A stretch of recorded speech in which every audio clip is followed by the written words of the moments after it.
What's up guys, welcome back to TM and Blue Corp, and in today's video we're going to be doing a review, a customization as well as a track test on the Enus Jubilee. So yeah, sit back, relax and enjoy the video. And now that we are at the auto shop, let's get on ahead with the customization of the Enus Jubilee. And first things first, we're going to go all the way up with armor, and then moving on to the brakes, we're going to go all the way up there because why not. And then onto the engine, and again all the way up because speed and power. And then onto the exhaust, and for the exhaust we're going to go with a box racer exhaust. And moving on to transmission, we're going to go all the way up because speed and power. And the same goes for the turbo, we're going to get one because we need a lot of speed and power. And now onto respray, and for the color we're going to go with a dark blue because it looks pretty good. And on top of that, for the pearlescent we're going to go with an ultra blue because that looks pretty dope. For the secondary color we're going to go with the crew color. And moving on to the skirts, we're going to go with a secondary sport skirt because that looks pretty good. And for the spoiler, we don't really have that many options, actually no options at all apart from the color, so we're gonna go with a carbon spoiler. And then moving on to the bumpers, front bumpers we're going to go with the black track bumper because that looks pretty good. And for the rear bumper we're going to go with the racer bumper because honestly that suits this car the best. Moving on to the hoods, we're going to go with a primary upper vented hood because that looks pretty dope. And now moving on to the wheels, and we are going to go with the deep flake reverse because that honestly just looks super cool. And for the wheel color, we're going to go with a black wheel color. And I guess that is about it for the customization of the Enus Jubilee. Well, I guess I'll see you guys outside. And now that we are outside, let's see how it looks and at the same time listen to how it sounds.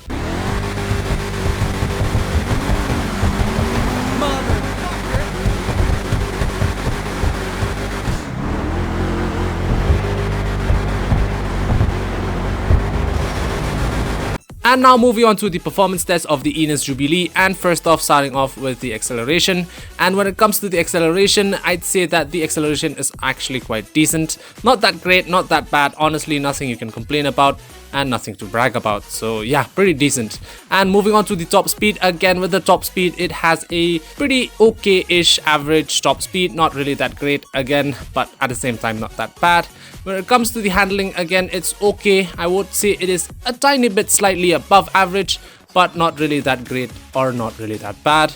But one flaw that I really don't like when it comes to the Enus Jubilee and its handling is that it understeers a lot, and that is really troublesome. And honestly, if I do say so myself, it is easier to correct a car with a lot of oversteer than a car with a lot of understeer. So yeah, when it comes to the handling, I'd say it is a tiny bit above average, but honestly, it really suffers from understeer. Let's get the armor plating, the Imani tech, and as well as the slick mines. And now onto the weapons of the Enus Jubilee, and the Enus Jubilee has front mounted machine guns, and unlike the other cars, the Enus Jubilee's machine guns are actually pretty good. They destroy the targets that need to be destroyed pretty quick and pretty fast. So yeah, when it comes to the Enus Jubilee's machine guns, I'd give it a thumbs up. And now on to the speed test and as well as the conclusion. And when it comes to the conclusion, I'd say the Enus Jubilee is actually a car which is worth buying, and not because it performs very well or it's a very good performer, but because it has Imani tech on it, and also because it looks pretty dope. So yeah, and by the way, Imani tech means that you have the ability to put up a missile lock-on jammer, which basically stops anyone from locking onto you, especially the griefers. And honestly, I guess that is really about it. Apart from the Imani tech, the good thing about the Enus Jubilee is that it can take a few rockets before actually finally blowing up.